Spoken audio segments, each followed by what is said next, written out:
Welcome to science and tech Tamil. புது கார்களையும் பழைய கார்களையும் compare பண்ணும்போது இந்த பழைய கார்கள்லாம் ஒரு கிராஷில் கொலைட் ஆகும்போது அந்த கார்களோட டேமேஜுங்கிறது ஒரு கணிசமான அளவு தான் இருக்கும்.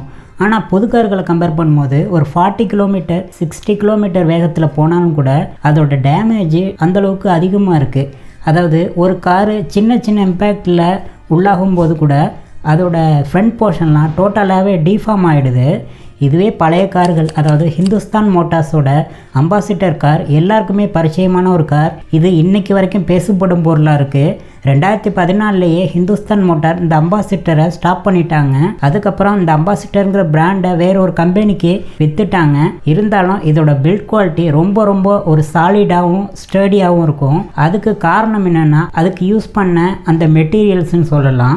ஏன் இப்போ இவ்வளோ நாள் கழிச்சும் கூட இப்போ உள்ள கார்களில், அதாவது இவ்வளோ அட்வான்ஸ் டெக்னாலஜி இருக்க கார்களில் ஏன் இந்த மாதிரியான ஒரு ஸ்டடியான பில்ட் குவாலிட்டியை கொடுக்க முடியலை? ஒரு 90s 80s, அதாவது 25-30 வருஷத்துக்கு முன்னாடி இருந்த அதே பில்ட் குவாலிட்டியை ஏன் இப்போ கொடுக்க முடியலை அப்படின்னு நீங்கள் கேட்கலாம். அதுக்கு காரணம் என்னென்னா இதில் யூஸ் பண்ணியிருக்க மெட்டீரியல்ஸ். பழைய கார்களில் யூஸ் பண்ணியிருக்க மெட்டீரியல்ஸ் மேக்ஸிமம் இந்த ஸ்ட்ராங்கான இடத்துக்கெல்லாம் ஸ்டீலை தான் யூஸ் பண்ணுவாங்க. ஆனால் இப்போ உள்ள கார்களில் சில இடங்களில் தான் ஸ்டீல் யூஸ் பண்ணுறாங்க, சில இடங்களில் aluminium alloy, composite, carbon fibre, இந்த மாதிரி நிறைய மெட்டீரியல்ஸ் கலப்பு உலோகங்களை தான் பயன்படுத்துகிறாங்க.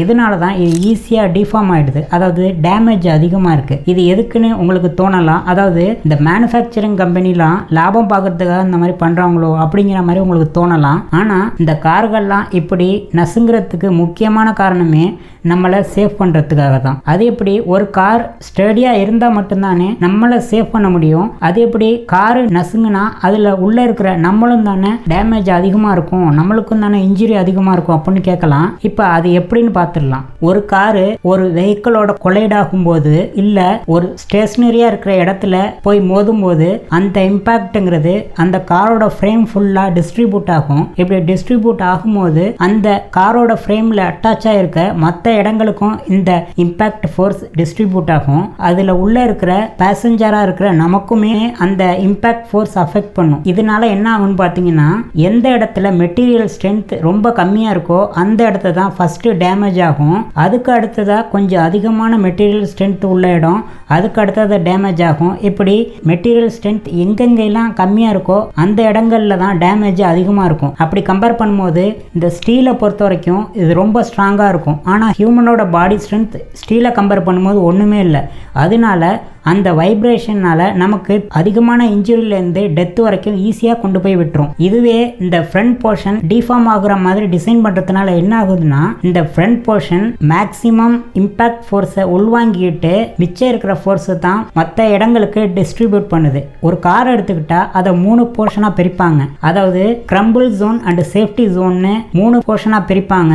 இந்த கிரம்பிள் ஜோன் எங்கன்னா ஃப்ரண்ட்லேயும் பேக்லேயும் இருக்கும். இந்த சேஃப்டி ஜோனுங்கிறது பேசஞ்சர் இருக்கக்கூடிய இந்த பேசஞ்சர் செல். ஏன் இந்த இடத்த மட்டும் கிரம்பிள் ஜோன் வச்சிருக்காங்கன்னா ஒரு கார் வேற வெஹிக்கிளில் கொலைட் ஆகும் போதோ இல்லை இந்த கார் கூட வேற ஒரு வெஹிக்கிள் பின்னாடி வந்து இடிக்கும் போதோ அதிகமாக இம்பேக்டுக்கு உள்ளாகிற பகுதினா இந்த கிரம்பிள் ஜோன் தான். அதாவது ஃப்ரண்ட் அண்ட் பேக் தான். சைடில் இம்பேக்ட் ஏற்படாதா அப்படின்னு கேட்டிங்கன்னா கண்டிப்பாக அதுக்கு வாய்ப்பு இருக்குது. ஆனால் அது பர்சன்டேஜ் ரொம்ப கம்மி தான். அதனால தான் இந்த ஏர் பேக்ஸ் எல்லாம் பார்த்தீங்கன்னா ஃப்ரண்டில் கொடுத்துருப்பாங்க. ஹையர் அண்ட் கார்ஸில் மட்டும்தான் சைடில் ஏர் பேக் இருக்கும். இந்த கிரம்பிள் ஜோனில் ஒரு கார் கொலைட் ஆகும்போது அந்த இடம் டிஃபார்ம் ஆகும். இப்படி டிஃபார்ம் ஆகுறதுனால மேக்ஸிமம் இம்பேக்ட் ஃபோர்ஸை அப்படியே டிஸ்ட்ரிபியூட் பண்ணாமல் அது டிஃபார்ம் ஆகும்போது ஒரு குறிப்பிட்ட ஃபோர்ஸ் அப்சர்வ் ஆகிடும். இப்படி அப்சர்வ் ஆனது போக மிச்ச ஃபோர்ஸ் தான் அந்த பேசஞ்சர் செல், அதாவது சேஃப்டி ஜோனுக்கு டிஸ்ட்ரிபியூட் பண்ணும். இதனால மட்டும் நம்ம தப்பிச்சிட முடியாது. உள்ளே இருக்க சீட் பெல்ட்டாக இருக்கட்டும், ஏர் பேக்ஸாக இருக்கட்டும், இது எல்லாமே கரெக்டாக ஃபங்க்ஷன் ஆனால் மட்டும்தான் நம்மளால் ஓரளவு குறைவான இன்ஜுரியோட நம்மளால் தப்பிக்க முடியும். இந்த ஏர் பேக்னு சொல்லும் போது இன்னொரு விஷயத்தையும் நோட் பண்ணணும். ஏர் பேக் கரெக்டான டயத்தில் விரிஞ்சி சுருங்கணும். அப்படி இல்லைன்னா அதனாலையும் நமக்கு பிரச்சனை. அதாவது ஏர் பேக் ஒருவேளை சுருங்கலைன்னா சின்ன காயங்களோட தப்பிக்கிற நிலைமையில இருக்கக்கூடிய பேசஞ்சர் கூட பெரிய இன்ஜுரியில் கொண்டு விட்டுரும். ஸோ அதனால ஏர் பேக்கும் கரெக்டாக ஃபங்க்ஷன் ஆகணும். இப்போ நீங்கள் ஒரு கேள்வி கேட்கலாம், இப்போ உள்ள கார்களில் மட்டும் யாருமே கார் ஆக்சிடென்ட்டில் இறக்குறது இல்லையா அப்படின்னு கேட்கலாம். எல்லாத்துக்குமே ஒரு ப்ரொசீஜர் அண்டு எல்லாத்துக்குமே ஒரு லிமிட்னு இருக்குது. ஒரு கார் 80 கிலோமீட்டர் வேகத்தில் போய் கொலைட் ஆகிறதுக்கும் அதுவே 120 140 போய் கொலைட் ஆகிறதுக்கும் நிறைய டிஃப்ரென்ஸ் இருக்குது. அதனால தான் கார் டெஸ்டிங் பண்ணுற இந்த ஏஜென்சி எல்லாம், அதாவது நியூ கார் அசஸ்மெண்ட் ப்ரோக்ராம்னு சொல்லுவாங்க. இது global new car assessment programme இருக்குது. அதே மாதிரி European new car assessment programme இருக்குது. அதே போல் இந்தியாவுக்காக இப்போ பாரத் என்கேப், அதாவது பாரத் நியூ கார் அசஸ்மெண்ட் ப்ரோக்ராம்னு ஒரு முறையை அறிமுகப்படுத்தியிருக்காங்க. இது இந்தியாவில் உள்ள கார்களை டெஸ்ட் பண்ணுறதுக்காக. ஏற்கனவே இந்த என்கேப், குளோபல் என்கேப் தான் இந்த இந்தியாவில் விற்பனையாகக்கூடிய கார்கள்லாம் டெஸ்ட் பண்ணிட்டு இருந்தாங்க. இப்போதைக்கு இந்த பாரத் என்கேப் தான் ஃபியூச்சரில் விற்பனையாகக்கூடிய இந்தியாவில் உள்ள கார்களை டெஸ்ட் பண்ண போகிறாங்க. இவங்கெல்லாம் டெஸ்ட் பண்ணி ஒரு ஸ்டார் ரேட்டிங்கை கொடுப்பாங்க. அதாவது 5 ஸ்டாருக்கு எவ்வளோ இந்த கார் வாங்கியிருக்கு அப்படின்னு. சில கார்கள் மட்டும்தான் 5க்கு 5 ஸ்டார் வாங்கும். இதில் சில்ட்ரன்ஸ்க்கு தனியாக அடல்ட்ஸ்க்கு தனியாக கொடுப்பாங்க. ஏன்னா அவங்களோட பாடி கண்டிஷன்லாம் வெவ்வேறு இருக்கும். அவங்களோட ஹைட்டு, வெயிட்டு, அவங்களோட பாடியோட ஸ்ட்ரென்த்து எல்லாமே சேஞ்ச் ஆகும். ஸோ அதனால இது அடல்ட்ஸ்க்கு தனியான சேஃப்டி ரேட்டிங்கும் சில்ட்ரன்ஸ்க்கு தனியான சேஃப்டி ரேட்டிங்கும் கொடுப்பாங்க. சில கார்கள் இந்த கிராஸ் டெஸ்ட்டில் ஃபெயில் ஆகிடும். இப்படி ஃபெயில் ஆகிற கார்கள் சேஃப்டியில் ஒரு கேள்விக்குறின்னு தான் சொல்லணும். இது பட்ஜெட் காரில் மட்டும் இல்லை, லக்ஸரி காரில் கூட இந்த பிரச்சனை இருக்குது. அதாவது 3 ஸ்டார் 2 ஸ்டார் ரேட்டிங் வாங்கின லக்ஸரி கார் கூட இருக்குது. ஆனால் லக்ஸரி கார்னு வரும்போது அது பர்சன்டேஜ் ரொம்ப ரொம்ப கம்மி. அதாவது சேஃப்டியில் ஒரு சில கார்கள் மட்டும்தான் கிராஸ் டெஸ்ட்டில் ஃபெயில் ஆகும். ஆனால் பட்ஜெட் கார்னு வரும்போது சில கார்கள் தான் 5க்கு 5 ஸ்டார் ரேட்டிங் வாங்கும். சில கார்களில் கம்மியான ஸ்டார் ரேட்டிங்கும், சில கார்கள்லாம் கிராஸ் டெஸ்ட்டில் ஃபெயிலியராக கூட ஆகும்.